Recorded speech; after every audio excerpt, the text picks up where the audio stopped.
My friends, it is finally time for me to sit down and react to Netflix's live-action adaptation of One Piece. Let's go!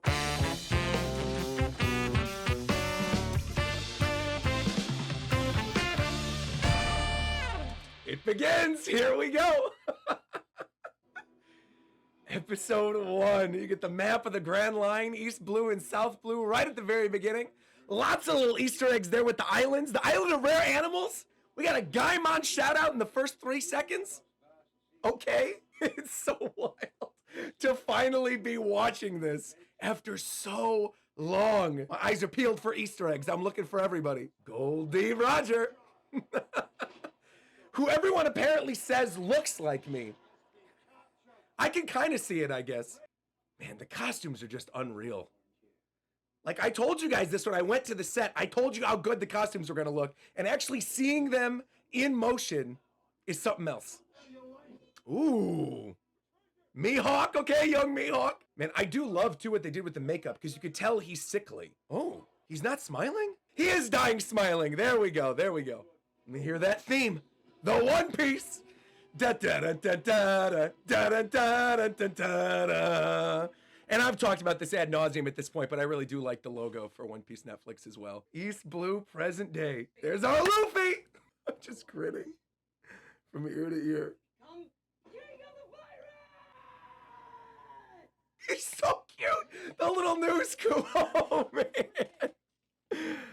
Oh. It looks perfect in live action, too. Off he goes. Oh, my gosh. Look at Alvida's ship. I love, too, what they're doing with the bounty posters. And it's so funny when you think about, like, this is just the very first little confrontation of the whole series. Imagine when we get to some of the massive fights. Yo, brutal. Alvida's out here killing people. Oh, look at that Nagoro's fish market on the barrel. There's Kobe. Yeah, what the heck? Bloody from the get-go. Kobe looks perfect, by the way. Absolutely perfect. Also super funny. If you haven't watched my set visit video yet, go watch it, because we got to hold Alvida's mace, and it's literally made of foam. Didn't hurt in the slightest. I love the pacing so far, too. They're schmoovin' through this. Ooh, nice transition into the flashback, too, there. Oh, man, it looks so good in the show, too. And you guys don't understand, like, how much of this they actually built out. Windmill Village 10 years ago. Let's see this. And I love what they added in the background.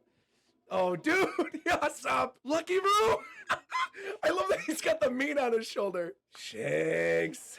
He's got Inyaki's cadences down. Quite nice. Like, I could believe that was him as a kid. Is that Beckman? Oh, here we go. I do wonder what, like, mainstream audiences thought when they saw baby Luffy do that for the first time and actually make the scar.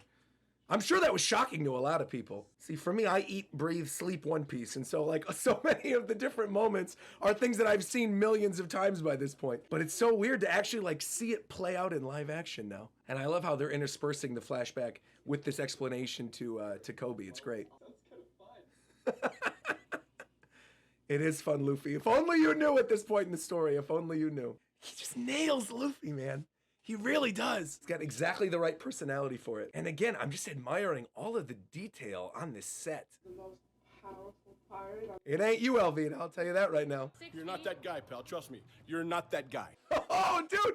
Oh, man. I love the effect. With the bullet popping off of him. I really actually, I quite like the rubber CG. I was questioning it a little bit during the trailers that they released for it, but it looks really good in action. Yo, we got some pyrotechnics going. Okay. The first Gum Gum pistol of the series. Let's go. And I really like the sound effect they're using for the arm, too. It definitely sounds more realistic and like what I would expect in terms of stretching rubber than what you hear in the anime. Cool shot as well with Kobe's glasses and the fire underneath. Oh, no. I got to pause here. Wait, I got to pause it real quick because I have something I have to say. Okay. Because I know exactly what this scene is that we're about to look at. Okay. This is one of the few scenes that I saw very, very, very, very early when I was in Cape Town on set. Me and Reagan sat down. Matt showed us this scene, and I knew from this scene and the way this was handled and what they're calling back to that the show was in good hands. I already knew it was in good hands from talking to Matt beforehand and talking with the cast and talking with the crew, but this in particular sold it to me. All right, let's continue. A certain someone coming to Zorro, here we go. And seeing not only what Mr. Seven finally looked like, but then I don't know if you guys have seen Matt's post about the sketch that Oda made for the character, specifically for the show. It's too cool. I love that the show is doing this. Like, they're adding canon aspects of things that were in the manga that we just didn't get a chance to see. And they're inserting them in places that make sense in the actual live action. I love it. McKenyu exudes the swagger. He exudes the riz. I love this music track they're using too. With the strings in the background, let's go! Oh man, and seeing this all done up with the correct color and the special effects, look at that nice little swing shot he's doing, taking out all the lights. Zorro! Woo! Bisecting him! Good Lord, I like that they didn't cut away too. Man, oh! Oh! Wow, the transition to taking out the candle too. Yo, playing in the background. Oh my gosh, man. I am straight up geeking out right now. Oh, just hearing quietly Bink Sake playing in the background while Shanks is stitching up baby Luffy, man. Nice little touch with the trickle of blood going down the anchor shirt too. Showing this happened right after. Yeah, look at the beautiful set design. The fishing nets hanging from everywhere and the awesome touch of seeing the world government symbol on the box. Because manga readers, you know now originally where that fruit came from, using the benefit of hindsight. Come on, Luffy, it's your destiny. You gotta do it. Eat the fruit, Higuma! And Makino, yo, man. I do love that motif. The dun dun dun dun dun dun dun dun dun dun, the neon sign that says party's bar too. I really like Higuma's accent in this. And that's the first time he sees you done goofed. That's such a freaky effect. I love how quickly they're moving through this too. I mean, Alvida was what, done in 10 minutes? We got 40 minutes of the episode left and we're already off Alvida's ship. Meanwhile, elsewhere in the East Blue, who could this be? Nami Swan! Here we go, Emily. I like her theme so far too. Throwing a little saxophone in there. Really cool transition too from the map into Shellstown. Yeah, I was not expecting the little jazz undertones. There's Foxy. Yo, look at all these Easter eggs, man. I might have to pause it in a second just to look at all of these. Cavendish down there. Django? Was that Django over in the far right? Here he comes. Zorro. Yikes. Dude, what? Dragging his body in. I am stunned. That little girl has no idea there's a bisected dead corpse on the other side. Oh no, there's Helmeppo. I'm very glad they did not go with Helmeppo's regular hairstyle. They made it a little more natural in this. He said 2 lines. I already want Zorro to cut him in half. Ugh. But Zorro's a nice guy. I really do like how they're interweaving the character introductions. Oh, chucking it right into him. Pull a little Sanji there for a second. Dude, I cannot get over how great the music is. Look how good Morgan looks in live action. I love that he's still carrying Mr. Seven with him this whole time. Oh God. I love the detail on Morgan's face mask as well. It's also so funny because like earlier in the year, obviously last year I went to Cape Town on the set, but earlier this year I went to Positano in Italy. And then I found out later that so many of these pickup shots that are in the actual show were in Positano. So a lot of Shellstown is actually taking place where I just was in April this year too. And I love just how they adapted it, the architecture and everything. Seeing the yard too, having walked through there. Oh man. You're not quite there yet, Zorro, all right? You haven't unlocked your Conqueror's Haki just yet. You can't knock out Helmeppo just by looking at him. I love the angles they're using with the camera too, to make a lot of the shots look more like their manga panels. Like this right there, the framing of that shot with him on the cross.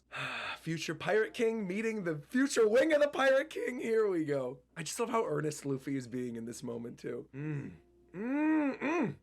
That musical transition, very nice. Even just the detail on the little scrolls and the maps and everything, how it says East Blue and the coordinates. Whoa! Whoa! Breaking out the staff. Okay, Emily. Okay. The musical vocabulary for Nami with the flute is just immaculate. They're tying this all up in a really, really nice, cohesive way. I love, too, those marine shields. I want one of those to hang in my office. Astute observation, Luffy. That the guy with the axe for a hand is Axe-Hand Morgan. Is he naked? Naked Helmeppo is not something I would have put my money on in the first episode. Swinging his sword around, bro. Oh, man. I like that she didn't even use a fake name. She just straight up said, I'm Nami. You know what? Nami's right. They're not a team. They're nakama. I also find it so funny that in Morgan's office, he just has a giant portrait commission of himself and a giant statue of him saving a kid and another one on the other side and then mirrors next to them. It's as vain as you can get. Oh man, is Denden Mushi too? Are those spare axe hands? I didn't notice that until just now. God, I love the set design in Shellstown. I really do. His office is like some of the best of the best. You got it, Luffy. Come on. Stretch, stretch, stretch, stretch, stretch. Oh, man. At least they landed on top of the safe. Here we go. The fight in the yard that I've heard so much about. Okay, here we go. Dude, the choreography is really good. Let's go. She's got the spin and everything, too. Come on, Luffy. Gum Gum Pistol as much as you need to. And I love that he's having the time of his life during this, just doing somersaults. Here he goes. Come on, Zoro. You know what you got to do. Freedom's right there, but a whole world of adventure is right there on the other side, taking down those Marines.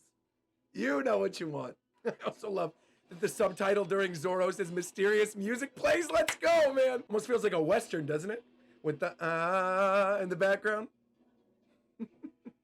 Very cool shot. They're making Morgan seem kind of powerful. Oh, here we go. The bandana. All right, he's breaking it out. Gotta do what you gotta do, Zoro. They are hyping this up, man. Three-sword style. Where'd you think it went, Luffy? Ooh, what a cool shot, too. Holding him down, holding the sword there, making sure he doesn't move, and then a gum-gum whip to the face from Luffy, clearing him out. I love, too, the effect of her, like, retracting the staff. It's just so cool, like I said, to see Alvida's dinghy there, and to see the schooner, to see the stuff that I saw on set actually being used in the show is genuinely mind-blowing. Oh, here comes Helmeppo, and there's the bad haircut. Okay. So Zoro's the one who chops up his hair to make it look so bad. That's great. Let's go, Kobe. Off they go on their own journeys. Luffy off to find the One Piece. Kobe to become a great marine hero. Look at the design of the ship. Garp's ship looks fire. Got the dog on the front. Oh my gosh. I need one of those so badly. Oh my gosh. Bogart is there. They really, wait, they fit Bogart into this? I did not know he was in this scene. I didn't see his outfit in the costume shop. Bogart front and center. Unbelievable. Meanwhile, the follow-up from the schooner that Nami stole. Here we go, Buggy. Yo, I cannot wait to see him in action next episode. You get that little slam with the poster. Oh, man. He's going full Joker with it.